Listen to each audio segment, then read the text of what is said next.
Welcome back to my channel. 5th May NEET 2024 exams நடந்ததுலேருந்து தூத்துக்குடியில் different question paper issues 14th June release ஆக வேண்டிய ரிசல்ட்டை 4th ஜூனே release பண்ணது. NEET paper leak 67 பேர் centre marks 1600 பேருக்கு grace மார்க்ஸ்னு NEET 2024 எக்ஸாம்ஸே நிறைய குளறுபடிகளோடு நடந்தது. நம்ம எல்லாருக்குமே தெரிஞ்ச விஷயம்தான்.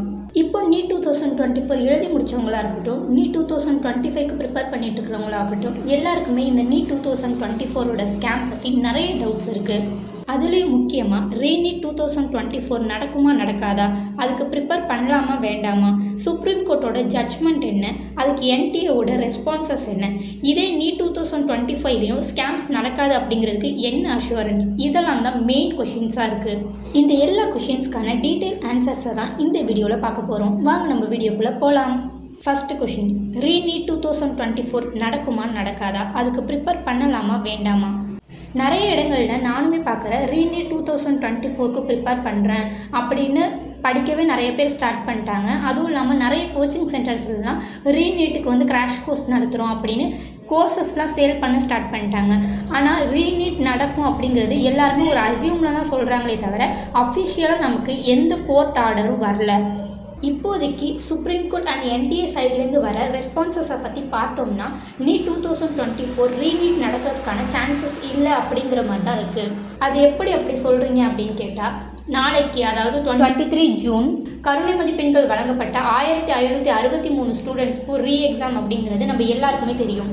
ஸ்டூடெண்ட்ஸ் எல்லாருமே சுப்ரீம் கோர்ட்டில் கேஸ் போட்டிருந்துருக்காங்க. அதாவது எங்களுக்கு ரீ எக்ஸாம் வேண்டாம், கிரேஸ் மார்க்கோடு இருக்கிற மார்க்கே எங்களுக்கு ரிலீஸ் பண்ணுங்கள் அப்படின்னு அவங்க போட்ட கேஸுக்கு சுப்ரீம் கோர்ட் சொல்லியிருக்காங்க, இல்லை அப்படி பண்ண முடியாது, உங்களுக்கு வேணும்னா நீங்கள் ரீ எக்ஸாம் எழுதிக்கோங்க, இல்லைன்னா கிரேஸ் மார்க்கை ரிமூவ் பண்ணிட்டு என்ன மார்க் வருதோ அதுதான் உங்களோட மார்க் அப்படின்னு சொல்லி ஸ்ட்ரிக்டாக ஆர்டர் போட்டாங்க.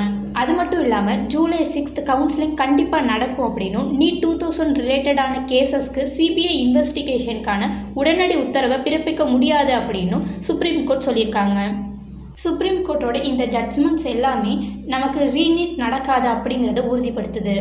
NEET 2024 எக்ஸாமில் 0.001% முறைகேடு நடந்திருக்கிறத மத்திய அரசு ஒப்புக்கொள்ள வேண்டும் என்பதையும், அதை முறையாக விசாரணை செஞ்சு ஜூலை 8ஆம் தேதி நடக்கிற ஹியரிங்கில் அதற்கான அறிக்கையை சமர்ப்பிக்க வேண்டும்னு NTA பெட்டிஷனோட சேர்த்து மொத்தம் 14 பெட்டிஷன்ஸும் 2 லட்சம் ஸ்டூடெண்ட்ஸோட நீட் ரிலேட்டடான கேசஸும் ஜூலை 8ஆம் தேதியிலேருந்து ஹியரிங்க்கு வரும் அப்படின்னு சொல்லியிருக்காங்க. இன்னொரு பக்கம் NTA ஹெட் தர்மேந்திர பிரசாத் அவங்க அளித்த பேட்டியில் NTA சைட்லேருந்து யாரெல்லாம் இந்த நீட் ஸ்கேமுக்கு உடந்தை ஆயிருக்காங்களோ அவங்க எல்லாரையுமே டிஸ்மிஸ் பண்ணி அவங்களுக்கான தண்டனையை கொடுப்போம் அப்படின்னு சொல்லியிருக்காரு. அண்ட் NTA எல்லா ஹெட் ஆஃபீஸர்ஸையும் சேஞ்ச் பண்ண போகிறதாகவும் சொல்லியிருக்காரு. இதை வச்சு பார்க்கும்போது NEET 2024 ஸ்கேம்ஸ் நடந்திருக்கு அப்படிங்கிறத NTA அக்செப்ட் பண்ணியிருக்காங்க அப்படின்னு தெரிய வருது. இதெல்லாம் ஒரு பக்கம் இருக்க, இந்த நீட் ஸ்கேமோட ஒரு இம்பார்ட்டண்ட்டான பாயிண்ட் தான் நீட் பேப்பர் லீக். அதுக்காக அமித் ஆனந்த் அப்படிங்கிறவரை பீகாரில் அரெஸ்ட் பண்ணியிருக்காங்க. அவர் 30 லட்சம் வாங்கிட்டு 12 ஸ்டூடெண்ட்ஸ்க்கு எக்ஸாமுக்கு நாளே பேப்பர் லீக் பண்ணதா அவரே வாக்குமூலம் கொடுத்துருக்காரு. 30 லட்ச ரூபா பணம் கொடுத்து எக்ஸாமுக்கு நாளே கொஷின் பேப்பரை வாங்கின 12 ஸ்டூடெண்ட்ஸில் 3 ஸ்டூடெண்ட்ஸ் எக்ஸாமில் ஃபெயில் ஆயிருக்காங்க. 8 ஸ்டூடெண்ட்ஸ் 185லேருந்து 500 மதிப்பெண்களுக்குள்ளே தான் வாங்கியிருக்காங்க. அதாவது அவங்களுக்கு MBBS சீட் கிடைக்கிறதுக்கு சான்ஸே கிடையாது. இது எல்லாமே போலீஸோட விசாரணையில் தெரிய வந்திருக்கு. இதிலேருந்து என்ன தெரிய வருதுன்னா, ரீநீட் நடக்கிறதுக்கு ரீசன்ஸாக வச்சுருந்த ஒவ்வொரு பாயிண்ட்டுமே இப்போ இன்வேலிட் ஆகிக்கிட்டு வருது. ஃபஸ்ட்டு பாயிண்ட்டு நீட் பேப்பர் லீக்கை பற்றினது தான். ஆனால் நீட் பேப்பர் லீக் பண்ணவங்கள கைது பண்ணிட்டாங்க. இப்போது நீட் பேப்பர் லீக் ஆகியும் எக்ஸாம் எழுதினவங்க யாருக்கும் கவர்மெண்ட்டில் MBBS சீட் கிடைக்கிறதுக்கு சான்ஸ் இல்லை அப்படிங்கிறது ப்ரூஃப் பண்ணிட்டாங்க.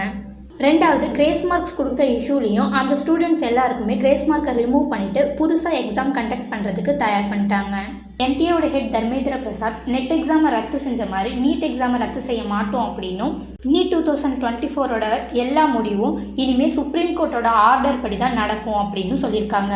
சுப்ரீம் கோர்ட்டும் ரீநீட் நடக்கும் அப்படிங்கிற மாதிரி எந்த இடத்துலையும் மென்ஷன் பண்ணல. அவங்க திரும்ப ஜூலை 6 கவுன்சிலிங் நடக்கும் அப்படிங்கிறது தான் சொல்லிட்டு இருக்காங்க. நாளைக்கு கிரேஸ் மார்க்ஸ் வாங்கினா அந்த 1563 ஸ்டூடெண்ட்ஸ்க்கும் ரீ எக்ஸாம் நடந்து எல்லா ரிசல்ட்ஸும் ஜூன் 30ஆம் தேதி ரிசல்ட்டாக அவங்க ரிலீஸ் பண்ணுவாங்க. ரிசல்ட் வந்ததும் ஜூலை 6 கவுன்சிலிங் கண்டிப்பாக நடக்கும். ஸோ இப்போதைக்கு NEET 2024 நல்ல மார்க் எடுத்தவங்க எல்லாருமே கவுன்சிலிங்க்கு ரெடி ஆகலாம். அண்ட் NEET 2025 ஆஸ்பிரண்ட்ஸும் அவங்களோட ப்ரிப்பரேஷன்ஸை ஸ்டார்ட் பண்ணலாம். ஓகே, இப்போ நீட் 2024 பற்றின எல்லா டவுட்ஸும் கிளியர் ஆகிருக்கும். அடுத்து நீட் 2025 ஆஸ்பிரண்ட்ஸ்க்கு இருக்கிற ஒரு பயம் என்னென்னா, இதே மாதிரி நீட் 2025லேயும் நடந்தால் என்ன பண்ணுறது அப்படிங்கிறது தான். இது மாதிரி ஒரு முறைகேடு இனிமேல் இந்தியாவில் நடக்கக்கூடாது அப்படிங்கிறதுக்காக தான் பப்ளிக் எக்ஸாமினேஷன் ஆக்ட் 2024 அப்படிங்கிற ஒரு சட்டத்தை சென்ட்ரல் கவர்மெண்ட் கொண்டு வந்திருக்காங்க.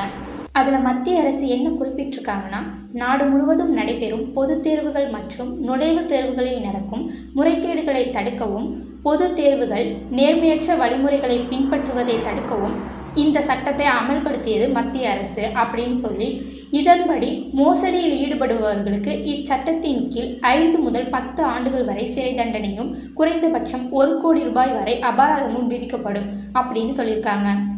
இந்த சட்டம் ஏற்கனவே 2024 பிப்ரவரியில் நாடாளுமன்றத்தில் நிறைவேற்றப்பட்டதாகவும் அது இப்போ அமலுக்கு வந்திருக்கு அப்படின்னு மத்திய அரசு சொல்லியிருக்காங்க.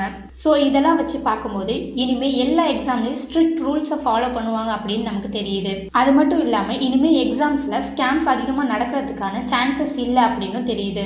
இவ்வளோ ஸ்ட்ரிக்டான ரூல்ஸை ஃபாலோ பண்ணி இனிமேல் எக்ஸாம்ஸ் நடக்க போகிறதுனால நீட் 2025 எக்ஸாம் கொஷின் பேப்பரோட டஃப்னஸ் லெவலும் ஜாஸ்தியாக இருக்க நிறையவே சான்சஸ் இருக்குது. ஸோ நீட் 2025 ஆஸ்பிரண்ட்ஸ் எல்லாருமே அதுக்கேற்ற மாதிரி ப்ரிப்பேர் பண்ணுங்கள். சுப்ரீம் கோர்ட்டும் சரி, என்டியும் சரி, முடிஞ்ச அளவுக்கு நீட் 2024 இஷ்யூஸை இப்படியே சால்வ் பண்ண தான் பார்ப்பாங்க. ரீநீட் வைக்கிறது அப்படிங்கிறதுக்கான சான்ஸ் ரொம்பவே கம்மி தான். ஸோ நீட் 2024 நல்ல ஸ்கோர் பண்ணவங்க எல்லாருமே ஜூலை 6 கவுன்சிலிங்க்கு ரெடி ஆகுங்க. நீட் 2025 ஆஸ்பிரண்ட்ஸ் உங்கள் ப்ரிப்பரேஷன்ஸை ஸ்டார்ட் பண்ணுங்கள். மீதி எல்லா டீட்டெயிலும் நமக்கு ஜூலை 8 சுப்ரீம் கோர்ட் ஆர்டரில் தான் தெரியும். நீட் 2024 ஸ்கேம்ஸை பற்றின எல்லா டவுட்ஸும் கிளியர் ஆகிருக்கும் அப்படின்னு நம்புகிறேன். நீட் 2025 ஆஸ்பிரண்ட்ஸ் நிறைய பேருக்கு இந்த நீட் 2024 ஸ்கேம்ஸ் படிக்கிறதுக்கே பெரிய டிஸ்டர்பன்ஸை ஏற்படுத்திகிட்டு இருக்கு.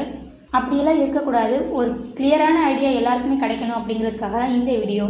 ஐ ஹோப் உங்களுக்கு இந்த வீடியோ ஹெல்ப்ஃபுல்லாக இருக்கும் அப்படின்னு நம்புகிறேன். உங்களுக்கு இந்த வீடியோ பிடிச்சிருந்துச்சுன்னா லைக் பண்ணுங்கள், ஷேர் பண்ணுங்கள், கமெண்ட் பண்ணுங்கள். நம்ம ஸ்டடி டேஸ் சேனலை சப்ஸ்கிரைப் பண்ணிக்கோங்க. நான் உங்களை அடுத்த வீடியோவில் மீட் பண்ணுறேன். பாய்.